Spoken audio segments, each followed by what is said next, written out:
Luan, kjo video është për ty. Përshëndetje, unë jam Tesi dhe sot do kanalizoj një guidë të përgjithshme mbi energjinë kolektive të shenjës së Luanit për 2026. Mos harroni që kjo është një guidë e përgjithshme, nuk aplikohet për secilin prej jush. Nëse doni guidat personalizuara, duhet të më shkruani në mesazhe private. Dhe nëse rezonon kjo guidë me ju dhe doni të suportoni punën time, keni një link në bio. Para se të vazhdojmë me interpretimin e kartave, dua t'ju them që Luan, ju lutem mbrojnjëzohuni dhe lidhuni me qetësinë brenda jush, se momentalisht jeni të pakënaqur.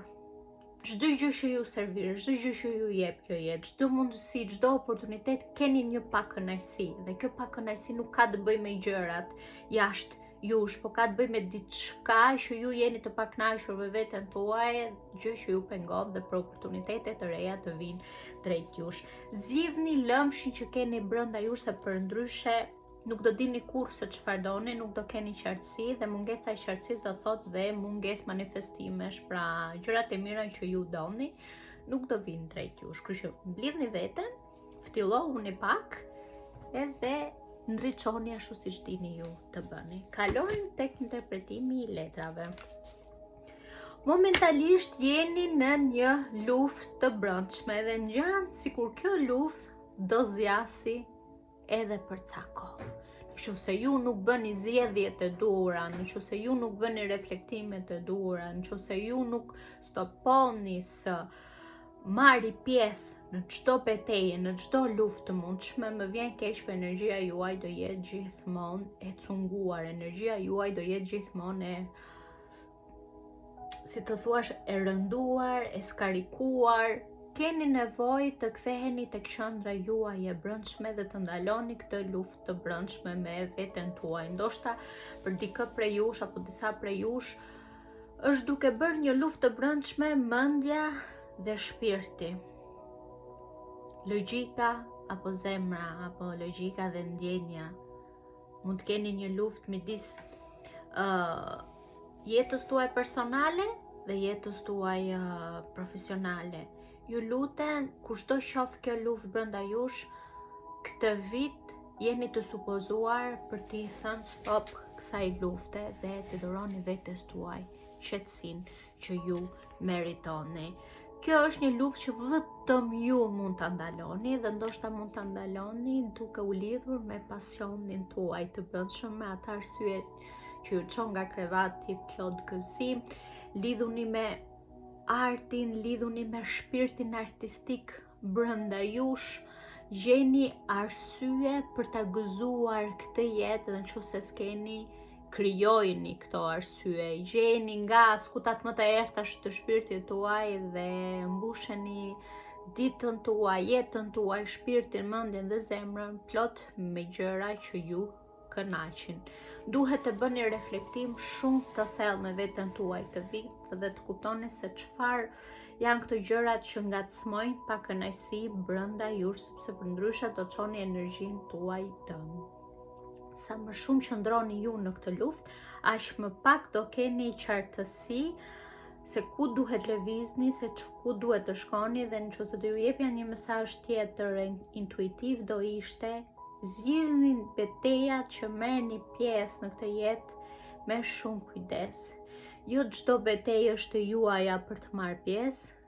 Janë disa beteja që ndoshta ndiku rezononin me ju, por tani nuk rezonojnë më, është koha që të lini ato të shkojnë dhe t'i jepni vetes sa më pak dram, sa më pak stres dhe sa më shumë dashuri, harmoni, paqe, gëzim. Gëzojeni veten tuaj dhe festojeni shenjën solare që ju jeni, por momentin që ju jeni të frustruar, sepse momentalisht jeni frustruar dhe me shumë ngjasa, nëse nuk e zgjidhni këtë frustrim tani, ky frustrim do zgjasë, do ju përndjek edhe ndoshta deri në të gjysmën e 2026-s. Nëse nuk bën asnjë ndryshim, ky mund të jetë përsëri viti juaj. Energjia femërore, energjia hynore femërore brenda secilit prej jush, pak rëndësi ka se çfarë gjinie ju jeni, ju bën një thirrje të fortë. Të lidheni me të sepse është diçka që pret të lindi nëpërmjet jush. Një krijim i ri, një projekt i ri, një shtëpi e re, një recetë e re, gatimi për shembull, diçka e re do të lindi nëpërmjet jush. Dhe për këtë gjë ju duhet energjia femërore, ju duhet ajo krijimtaria, ju duhet dëmshuria, ju duhet përkujdesi, ju duhet dedikimi. Pra, ideja është që ju duhet të zgjidhni një herë atë koklavitjen dhe atë lëmshin që keni brenda jush. Dhe këtë gjë duhet ta bëni me energjinë hyjnore femërore. Të jeni të devotshëm për ta zgjidhur të koklavitje, të jeni të dedikuar që në çdo moment të shfaqeni për veten tuaj për ta zgjidhur këtë lëmsh dhe këtë koklavitje, të jeni të dhemshur kur duhet falni dikë të falni, duhet të falni dhe veten tuaj, duhet të mësoni të lini gjërat të shkojnë, atë që shërbejnë t'i lini, të hapni zemrën tuaj. Kjo është energjia hyjnore femërore, të hapni zemrën tuaj, të jeni të dhemshur, të jeni më erdhi një mesazh tani.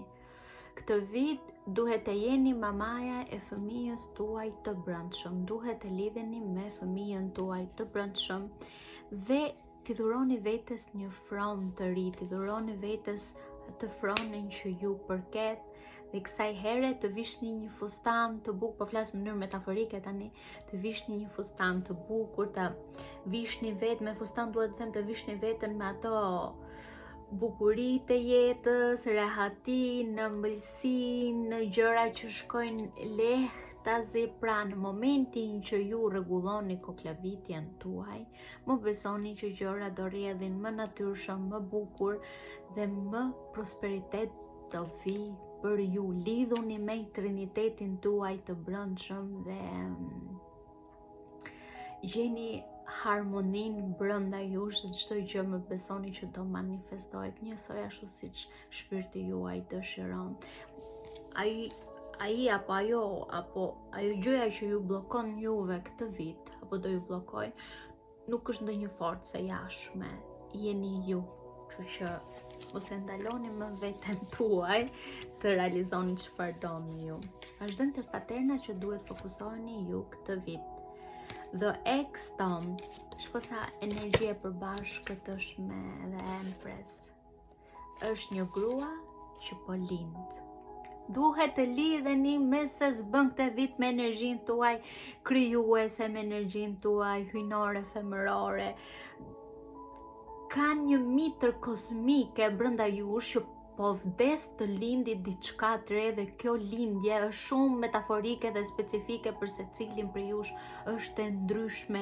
Gjeni çfarë është ajo gjëja që ju duhet t'i jepni frymë, që duhet t'i jepni jetë këtë vit. Disa për jush do jetë versioni juaj i ri, disa për jush do ndrojnë shtëpi, disa për jush do fillojnë një punë të re që kurrë nuk e kanë imagjinuar më përpara. Disa për jush do bëjnë krijimet më të bukura që kanë bërë në jetën e tyre. Disa për jush do shkruajnë ndonjë libër. Lidhuni me krijuesin brenda jush. Kjo energji hyjnore femërore po mbaron të lidhet me ju dhe ndoshta kjo ju asjell, kjo shkëputje me energjinë hyjnore femërore po asjell këtë konfuzion, po ju sjell këtë lëmshë, këtë koklavitje që nuk po dini si ta zgjidhni. The Volcano, ju lutem mos qëndroni të bllokuar, mos qëndroni në këtë energji, sepse kjo energjia e bllokimit mund t'ju bëj të shpërtheni si vulkan këtë vit dhe duhet të keni shumë kujdes marrëdhënie që keni në jetën tuaj, sepse si shpërthen vulkani që mund të marrë dhe jetë, po flas metaforikisht tani, ashtu dhe ai shpërthimi juaj mund t'ju bëj që të humbisni marrëdhënie shumë të rëndësishme në jetën tuaj. Kujdes ju që jeni në dashuri dhe jeni në një marrëdhënie që ndoshta është pak intense për momentin dhe nuk po jepni dot një zgjidhje apo një ridrejtim. Kujdes kur shpreheni, jeni të sigurt për atë që nxirrni nga goja juaj, sepse mund ta humbni shumë kollaj një dashuri që ndoshta është e juaja, të kaloni jetën. mos qëndroni të bllokuar për muaj apo vite me radhë dhe kush përtheni pastaj nuk dini nga t'ja mbani. Flisni me dëmshuri, flisni me mirënjohje, flisni pa kënaqësitë e juaja, mos i mbani për brenda dhe çdo gjë do shkojë më ndryshe. Dhe karta e fundit është Pave your own way, leadership, courage, forge, don't follow. Këtë vit ju thash që do vi diçka e re, një rrugë e re, një fillim i ri, një krijim i ri. Ndoshta për disa prej jush krijimi i ri është të rindërtoni rrugën tuaj nga zero, të merrni një rrugë të cilën e bëni ju për herë të parë, mos të prisni dikush tjetër t'ju ridrejtoj, po ju t'jeni lideri vetes tuaj. Ky nuk është viti për të pritur gjërat të bëhen, ky është viti që ju vazhdoni ecni më në fund rrugën tuaj dhe këtë gjë do e bëni duke ndjekur energjinë hyjnore femërore. Kjo është rruga e duhur për të shkuar tek froni juaj, tek froni që ju duhet ishit me kohë. Dhe një mesazh nga shpirti juaj për vitin 2026 është Asasja Joy. Këtë vit qëllimi juaj është që të lidheni me gëzimin brenda jush, të lidheni me lumturinë, me harmoninë, me gjëra që ju bëjnë të rrezatoni, me gjëra që bëjnë zemrën tuaj të dalë vendit, lidhuni me pasionet e juaja. Dhe kam një mesazh shumë të bukur që sigurisht nuk është për secilin prej jush, por nuk ri dot fajtën sepse është në 3 karta të ndryshme dhe tani po e kuptoj çfarë ishte ajo energjia që po më bën mua tani të rrezatoj. Shikojeni pak. Që në të treja është shumë e qartë që disa prej jush do bëheni mama për herë të parë. Po emocionohem. Do bëheni mama për herë të parë.